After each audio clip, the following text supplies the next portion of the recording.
Subscribe the channel and press the bell icon for latest updates.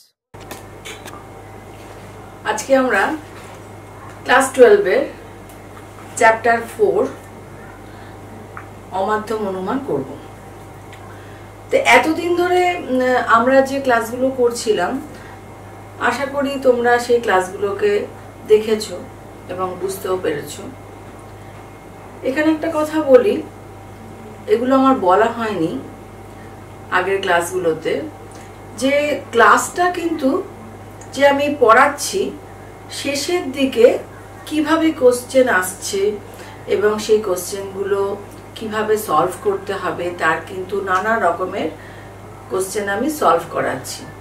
কাজে প্রত্যেকটা ক্লাসের শেষ অবধি দেখার চেষ্টা করো, তা না হলে প্রথমে তো চ্যাপ্টারটা সম্বন্ধে বুঝিয়ে দিচ্ছি, কিন্তু তারপরে যেভাবে ধরো তোমাকে সলভ করতে হবে, যে ধরনের কোশ্চেন আসবে সেগুলো তো জানা দরকার, সেগুলো কিন্তু আমি করিয়ে দিচ্ছি। যারা দেখেছো তাদের কোনো অসুবিধা নেই, তারা তো খুব ভালো কথা, কিন্তু যারা দেখোনি, হয়তো প্রথমটা দেখে তারপরে আর দেখোনি, তাদেরকে বলে দিচ্ছি বারবার কিন্তু যে সেই লাস্ট পর্যন্ত কিন্তু তোমরা দেখো অন্তত কিভাবে কোশ্চেনগুলো সলভ করেছি। তো এবার আসা যাক, আমরা চ্যাপ্টার 4 করব। চ্যাপ্টার 4 হচ্ছে অমাধ্যম অনুমান। যখন প্রথম সিলেবাস আমি শুরু করেছিলাম বলেছিলাম, তখন কিন্তু বলেছিলাম যে অবরোহ অনুমান আমাদের দু প্রকার, সেটা হচ্ছে অমাধ্যম অনুমান এবং মাধ্যম অনুমান। তো অবরোহ অনুমান আমরা আগে আলোচনা করেছি। তো এখন অবরোহ অনুমানের যে দুটো প্রকার, অমাধ্যম এবং মাধ্যম, তার অমাধ্যম অনুমান হচ্ছে আমাদের আজকের আলোচ্য বিষয়। তাহলে দেখো, এই অবরোহ অনুমানের দুটো প্রকার রয়েছে, অমাধ্যম এবং মাধ্যম। অমাধ্যম অনুমান আমরা যে পড়বো তার আগে দেখে নিই মাধ্যম এবং অমাধ্যম বলতে কি বোঝায়, একটু শর্টে আমি বলে দিই। অমাধ্যম এই জায়গাটাতে পরিষ্কার যে মাঝখানে কেউ নেই, ঠিক আছে, মাঝখানে কিন্তু কারো সাহায্য দরকার হচ্ছে না, অমাধ্যম অনুমান, কোনো মাধ্যম আমার প্রয়োজন হচ্ছে না। তো অমাধ্যম অনুমানে কি বলতে চাইছে, যে অনুমানটাতে, এই যে অমাধ্যম অনুমান, যে অনুমানে কি সিদ্ধান্ত একটি মাত্র আশ্রয় বাক্য থেকে নিঃসৃত হয়। যেমন ধরো এরকম বলা যেতে পারে যে সকল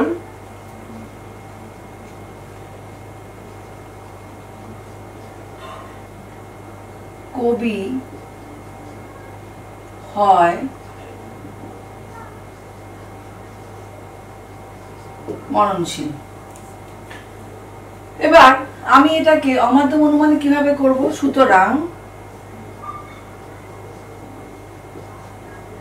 কোন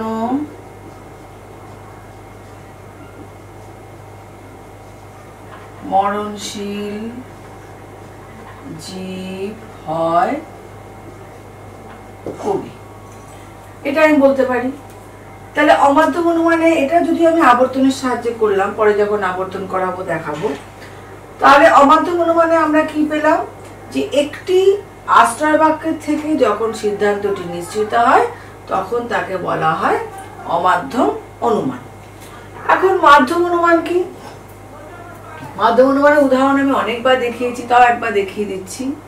ধরো বললাম সকল মানুষ হয়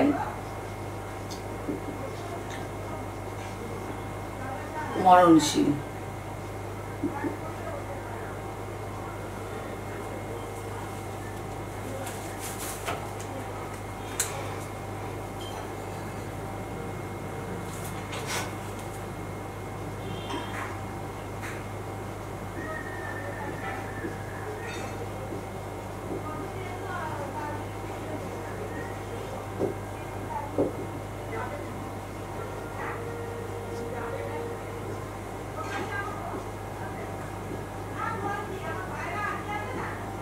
তাহলে কি পেলাম না, সকল মানুষ হয় মরণশীল, সকল কবি হয় মানুষ, সুতরাং সকল কবি হয় মরণশীল। তাহলে এখানে এক বা একাধিক আশ্রয় বাক্য, তার থেকে আমরা সিদ্ধান্ত নিশ্চিত হলো। তাহলে এখানে মাধ্যম অনুমানের ক্ষেত্রে কি হয়, না একের অধিক যখন আশ্রয় বাক্য থেকে আমাদের সিদ্ধান্ত নিশ্চিত হয় তখন হচ্ছে সেটা মাধ্যম অনুমান, আর একটি আশ্রয় বাক্য বা একটি হেতু বাক্য থেকে যখন সিদ্ধান্ত নিশ্চিত হয় তখন সেটাকে বলা হচ্ছে অমাধ্যম অনুমান।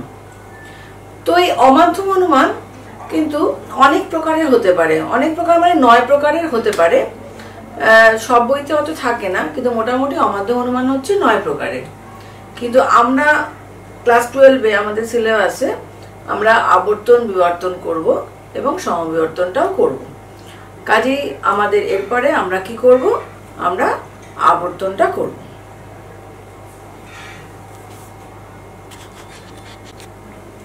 তাহলে এখন আমরা আবর্তন করব।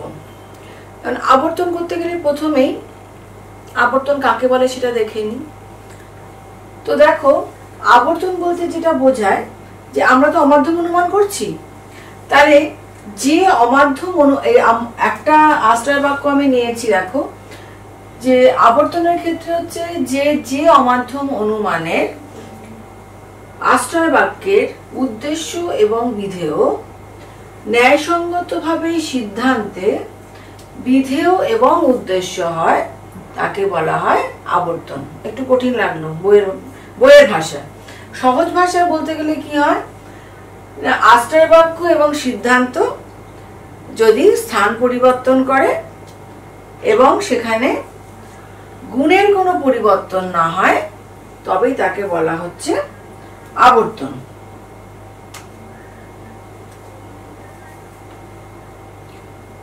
তো দেখো, এই যে আমি একটি আশ্রয় বাক্য নিয়েছি, আবর্তনের সিস্টেম হচ্ছে যে আশ্রয় বাক্যটা নেব তাকে বলা হচ্ছে আবর্তনীয়, আর সিদ্ধান্তকে বলা হবে আবর্তিত। তাহলে যে প্রথমে নিয়েছি এবচন, তাই আমি এই লিখলাম। এবার আমাকে সলভ করতে হবে, সিদ্ধান্তটাকে বার করতে হবে। তো সিদ্ধান্ত বার করতে গেলে তো আমি এমনি বার করতে পারবো না, আমার কিছু নিয়ম আছে, সেই নিয়মের ভিত্তিতে আমাকে সিদ্ধান্ত বার করতে হবে, সিদ্ধান্তটাকে আমাকে বার করতে হবে। তাহলে দেখো, শুধুমাত্র আবর্তন কাকে বলে সেইটা দিয়ে কিন্তু আবর্তন আমি করতে পারবো, কারণ আমার নিয়মগুলো জানা দরকার। তার কারণ হচ্ছে যে আবর্তন কাকে বলে বলতে গিয়ে আমি বলেছিলাম যে অমাধ্যম অনুমানে একটি বচনের উদ্দেশ্য ও বিধেয়কে ন্যায়সঙ্গতভাবে অন্য একটি বচনের বিধেয় ও উদ্দেশ্যে পরিণত করা হয় তাকে আবর্তন বলে। তো এইটা শুধুমাত্র যেহেতু কাকে বলে, তো আমার নিয়ম জানা দরকার। এবার তাহলে একটা একটা করে নিয়মগুলো বলি। প্রথম নিয়ম হচ্ছে যে আবর্তনের ক্ষেত্রে আশ্রয় বাক্যের উদ্দেশ্য সিদ্ধান্তে বিধেয় হবে।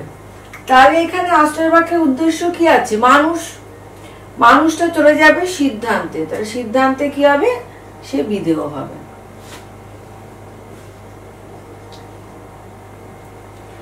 আশ্রয় বাক্যের যে বিধেয় মরণশীল জীব সেটা হয়ে যাবে উদ্দেশ্যে, তাহলে আমি এখানে লিখলাম মরণশীল জীব।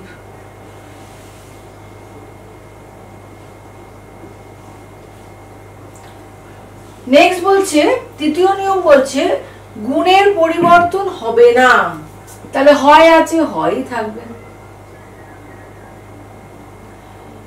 চতুর্থ নিয়ম হচ্ছে, ভালো করে শোনো, চতুর্থ নিয়ম হচ্ছে যে পদ আশ্রয় বাক্যে ব্যাপ্য হয়নি তা সিদ্ধান্তে ব্যাপ্য হতে পারবে না। তাহলে আমি প্রথম থেকে নিয়মগুলোকে আবার বলছি। সেটা হচ্ছে, প্রথম নিয়ম ছিল কি না, আশ্রয় বাক্যের উদ্দেশ্য সিদ্ধান্তে বিধেয় হবে। 2 নম্বর নিয়ম হচ্ছে আশ্রয় বাক্যের বিধেয় সিদ্ধান্তে উদ্দেশ্য হবে। তৃতীয় নিয়ম হচ্ছে গুণের পরিবর্তন হবে না, হয়টা হয়ই আছে। চতুর্থ নিয়ম, যেটা ভেরি ভেরি ইম্পর্টেন্ট নিয়ম, সেটা হচ্ছে যে পদ আশ্রয় বাক্যে ব্যাপ্য হয়নি তা সিদ্ধান্তে ব্যাপ্য হতে পারবে না। সহজ কথা, এটা একটা ভাষায় বললাম, হয়তো বুঝতে পারছো না, খুব সহজ কথায় বলতে গেলে দেখো, এটা হচ্ছে আশ্রয় বাক্য। আশ্রয় বাক্যে আমরা জানি যে এই পদটা ব্যাপ্য হয়েছে, এইটা ব্যাপ্য হয়নি। তাহলে যে পদটা ব্যাপ্য হয়নি সেটা সিদ্ধান্তে এসে ব্যাপ্য হতে পারবে না। তো যেহেতু এটা হয়, তাহলে আমি ন্যাচারালি এটাকে সকল থেকে সকলই করব। দেখো এখানে আমি সকলই করব, তাহলে কি পেলাম? সকল মরণশীল জীব হয় মানুষ, এটাই পেলাম। কিন্তু চতুর্থ নিয়ম যেটা বলেছে, চতুর্থ নিয়মে বলেছে যে পদ আশ্রয় বাক্যে ব্যাপ্য হয়নি তা সিদ্ধান্তে ব্যাপ্য হতে পারবে না। আমরা জানি এ বচনে উদ্দেশ্য পদ কি? ব্যাপ্য, সিদ্ধান্ত অব্যাপ্য। আচ্ছা এখানে একটা কথা বলি, ব্যাপ্য অব্যাপ্যর ক্লাস কি তোমরা করেছো? যদি না করো তাহলে আমি শর্টে রাফে একটু দেখিয়ে দিচ্ছি যে ব্যাপ্য অব্যাপ্য, যদি ভুলে যাও বা ক্লাসটা হয়তো জ্যাম করেছো খেয়াল করোনি, আমি একটু রাফে দেখিয়ে দিচ্ছি ব্যাপ্য অব্যাপ্যটা কি, দেখে নাও। খুব শর্টে বলে দিচ্ছি। এ ই আই ও আমাদের 4টে বচন আছে। তা আমি যদি ব্যাপ্য অব্যাপ্যর ক্লাস না করো তুমি কিন্তু আবর্তন বিবর্তন করতে পারবে না, কাজে ব্যাপ্য অব্যাপ্য জানতে হবে। তো ব্যাপ্য অব্যাপ্যর ক্ষেত্রে দেখো আমাদের 4টে বচন আছে, এ ই আই। এটা লিখে নেবে কারণ বোর্ডটা কিন্তু মুছে দেবো। এ ই আই ও আমাদের উদ্দেশ্য পদ আর হচ্ছে বিধেয় পদ। এ বচনে উদ্দেশ্য ব্যাপ্য, বিধেয় অব্যাপ্য। ই বচনে দুটোই ব্যাপ্য, আই বচনে দুটোই অব্যাপ্য, ও বচনে উদ্দেশ্য অব্যাপ্য, বিধেয় ব্যাপ্য।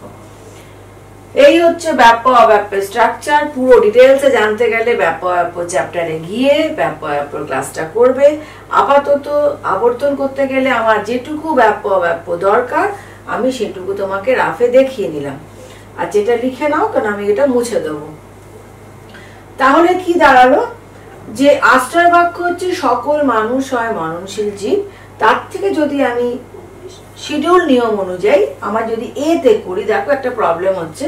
আমি চতুর্থ নিয়ম বলেছি যে পদ আশ্রয় বাক্যে ব্যাপ্য হয়নি সেই পদ সিদ্ধান্তে ব্যাপ্য হতে পারবে না, কিন্তু এ বচন করলে এটা ব্যাপ্য হয়ে যাচ্ছে, তার চতুর্থ নিয়মটাকে লঙ্ঘন করছে। তাই তো চতুর্থ নিয়মকে যেহেতু লঙ্ঘন করছে তাহলে আমি এটা এ বচন করতে পারবো না। ঠিক আছে, তখন আমাকে কি করতে হবে? আই বচন করতে হবে। কেন আই বচন করলাম? আশা করি তোমাদের কাছে বিষয়টা পরিষ্কার হয়েছে। এইবার আই বচন যখন করলাম তাহলে আবর্তনীয় থেকে কি পেলাম? আবর্তিত। ঠিক আছে, এই যে আমি বললাম এ বচন করা গেল না, আই করলাম, এখানে একটা বড় কোশ্চেন আসে তোমাদের এই চ্যাপ্টার থেকে। আমি বোধহয় এটা বলিনি, এই চ্যাপ্টার থেকে কিন্তু একটা ব্রড কোশ্চেন আসবে। এখন এই চ্যাপ্টার থেকে যখন ব্রড কোশ্চেন আসবে তখন কিন্তু একটা মানে বড় কোশ্চেন দেবে যে এই বচনের কেন সরল আবর্তন হয় না, সেটা আমি পরের ক্লাসে করব। তো আপাতত এখন বলে দিচ্ছি যে তাহলে এ বচনের আবর্তন করলাম না, আমরা কি পেলাম? তাহলে এ থেকে আই। তাহলে এ বচনের আবর্তন কি যদি প্রশ্ন করা তাহলে আমরা বলবো এ বচনের আবর্তন হচ্ছে আই বচন। এখন আমি যদি ই বচনের ক্ষেত্রে করি, সবগুলো ক্ষেত্রেই কিন্তু একই নিয়ম। ধরো ই বচনে আমি প্রত্যেকটার ক্ষেত্রে কিন্তু আবর্তনীয় লিখতে ভুলবে না। আমি হয়তো লিখলাম কোনো মানুষ নয় সুখী, এটা কি বচন? ই বচন। তো আবর্তনীয় পেলাম কি? ই বচন। এবার এর আবর্তিত করব। আবর্তিত করতে গেলে আবার নিয়মগুলো দেখো, আশা করি তোমরা নিয়মগুলো এতক্ষণে লিখে ফেলেছো। যদি না লেখো আমি আস্তে আস্তে বলছি, আবার লিখে নাও। আবর্তনের প্রথম নিয়ম হচ্ছে আশ্রয় বাক্যের উদ্দেশ্য সিদ্ধান্তে বিধেয় হবে, বিধেয় লিখে ফেললাম। আশ্রয় বাক্যের বিধেয় সিদ্ধান্তে উদ্দেশ্য হবে, উদ্দেশ্য লিখে ফেললাম। গুণের পরিবর্তন হবে না, নয়টা নয় থাকবে। আর কি বলেছে? যে পদ আশ্রয় বাক্যে ব্যাপ্য হয়নি তার সিদ্ধান্তে ব্যাপ্য হতে পারবে না। তাহলে ই থেকে ই করলাম। এখন দেখে নি চতুর্থ নিয়ম লঙ্ঘন করছে কিনা। দেখো ই বচনে দুটো পদই ব্যাপ্য, কাজেই কোনো লঙ্ঘনের কোনো প্রশ্নই ওঠে না। কাজেই আমরা ই থেকে ই পেলাম। আচ্ছা এইবার আমি যদি আই, ও এখানে কিন্তু আবর্তিত লিখবে, হ্যাঁ প্রত্যেকটার ক্ষেত্রে কিন্তু আবর্তিত লিখতে হবে। এবার যদি আমি আই দিয়ে দেখাই, আই এর ক্ষেত্রে কি হবে? ধরো আমি বললাম যে আচ্ছা বোর্ডটা মুছে দিয়ে এবার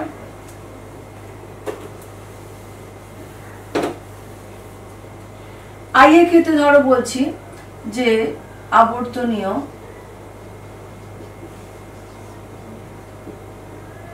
কোনো কোনো ফুল হয় সুন্দর।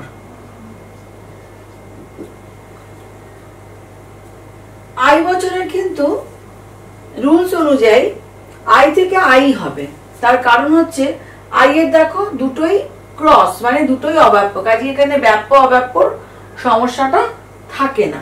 তাই জন্য আই বচনের ক্ষেত্রে আই এর আবর্তন কিন্তু সবসময় আই হবে। তাহলে আবর্তিত কি হবে?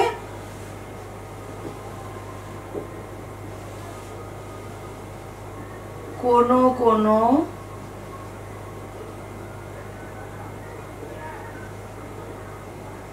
সুন্দর, সুন্দরের সাথে বস্তুও দিতে পারো, যা খুশি, হয় ফুল। ঠিক আছে, তাহলে আই থেকে কি পেলাম? আই পেলাম। তাহলে এ বচনের আবর্তন কি পেলাম? আই। ই বচনের আবর্তন পেলাম ই, আর আই বচনের আবর্তন হচ্ছে আই। তাহলে ও বচনের আবর্তন করতে হবে, কেন এ ই আই এই তিনটে বচনের আবর্তন করলাম।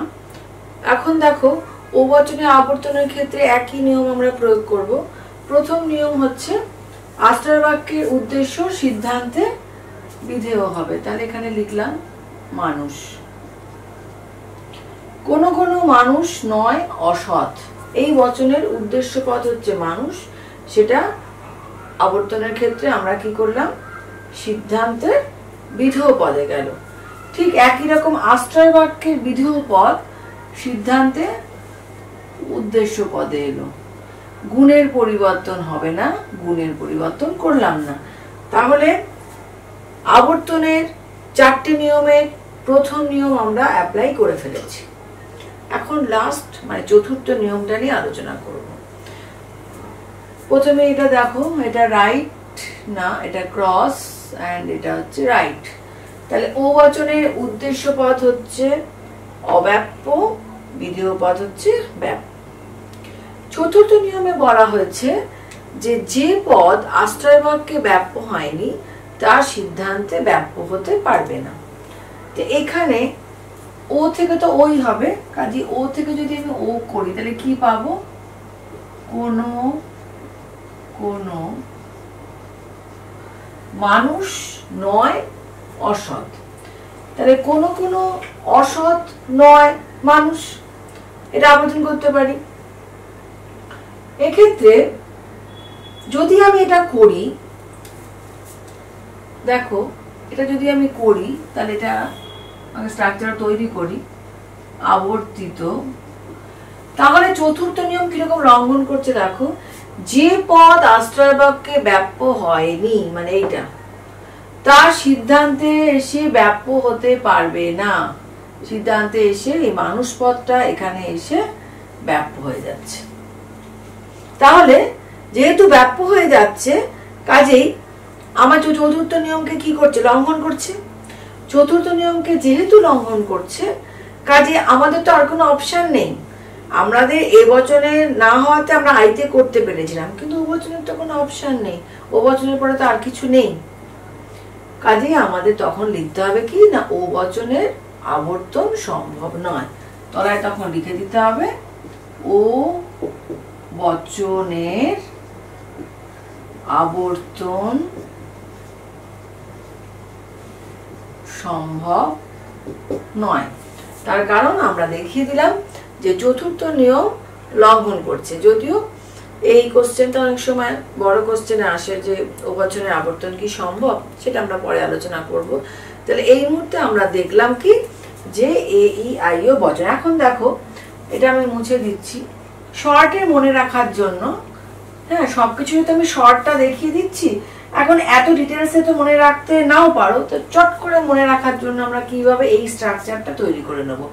এ থেকে আই, ই থেকে ই, আই থেকে আই, ও ও এর হয় না। তাহলে আবর্তন যদি কেউ জিজ্ঞাসা করে, চট জলদি আবর্তন কোন বচনের কি আবর্তন, যদি এই স্ট্রাকচারটা যদি মাথায় থাকে তাহলে চট করে আমি বলে দিতে পারবো এই বচনের আবর্তন আই, ই এর ই, আই এর আই, ও এর হয় না। কাজেই আমরা খুব চট করে আবর্তনটা আমরা দেখে নিলাম, এখন প্র্যাকটিস করব, ঠিক আছে?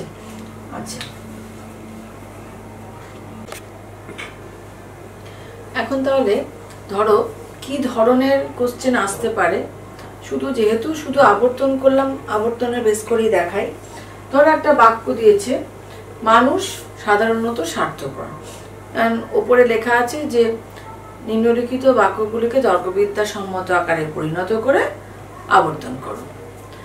এখন তুমি এই যে বাক্যটা দিয়েছে, এটা তুমি জানি না কোন বচনে আছে, তো আমাকে প্রথমে এটাকে এলএফ এ আনতে হবে। তাহলে কিভাবে করব না, প্রথমে এলএফ নিলাম, তর্কবিদ্যা সম্মত আকার। মানুষ সাধারণত স্বার্থপর, সাধারণত থাকলে আমরা জানি আই বচন হয়, তাহলে কি লিখব, কোন মানুষ হয়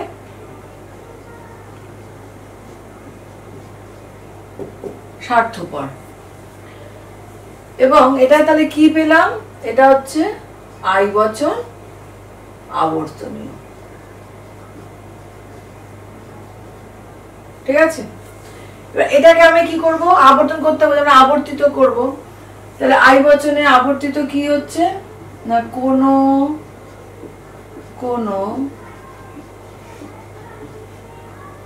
স্বার্থপর হয় মানুষ।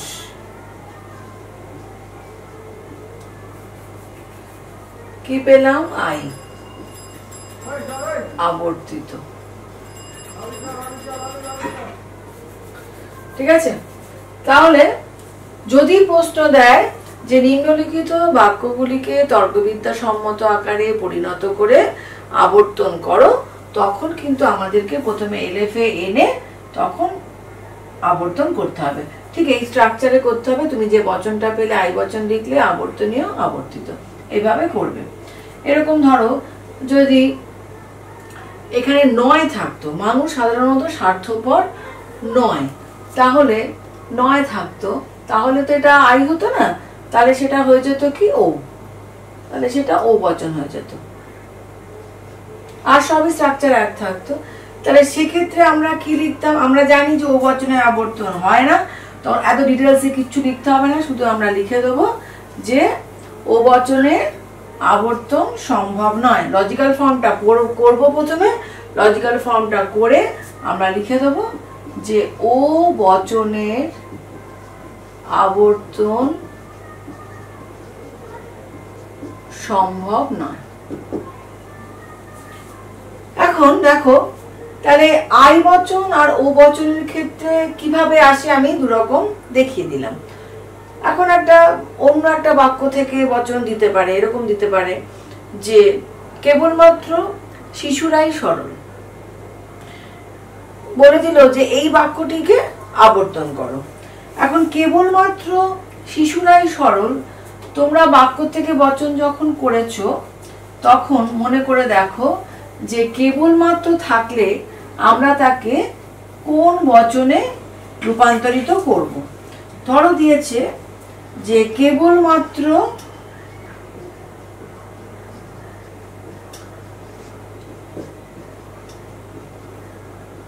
শিশুরাই সরল। এখন দেখো কেবলমাত্র যেহেতু আছে, তার মানে তো এটাকে তো আমাকে আগে এলএফ এ নিয়ে যেতে হবে। তাহলে এলএফ এ নিয়ে গেলে আমি জানি কেবলমাত্র থাকলে কি হয়, এ বচন হবে আর উদ্দেশ্য বিধেয় চেঞ্জ হবে। তাহলে আমি কি লিখবো, যে সকল সরল, যেহেতু এখানে সরল উদ্দেশ্য শিশু, বিধেয় হচ্ছে সরল, তাহলে আমি কি লিখবো, সকল সরল মানুষ হয় শিশু। তাহলে কি বচন পেলাম? তাহলে এটা পেলাম এ বচন, এবং কি লিখবো? আবর্তনীয়। তাহলে আমি এই রকম বাক্য দিয়ে দেয়া থাকলে আমি তাকে আগে প্রথমে এ বচনে আবর্তন করে তার আশ্রয় বাক্য আবর্তনীয় তৈরি করলাম। এবার আমাকে আবর্তন করতে হবে। তাহলে আমরা জানি যে এ বচনে আবর্তন কি? আই। তাহলে কি লিখবো? কোন কোন শিশু, আবার উদ্দেশ্য বিধেয় চেঞ্জ হবে, শিশু হয় সরল। আই আবর্তিত। তাহলে কোন কোন শিশু হয় সরল, এটা হচ্ছে আমরা পেলাম। বা কি সরল মানুষও লিখে দিতে পারো যদি লিখতে চাও।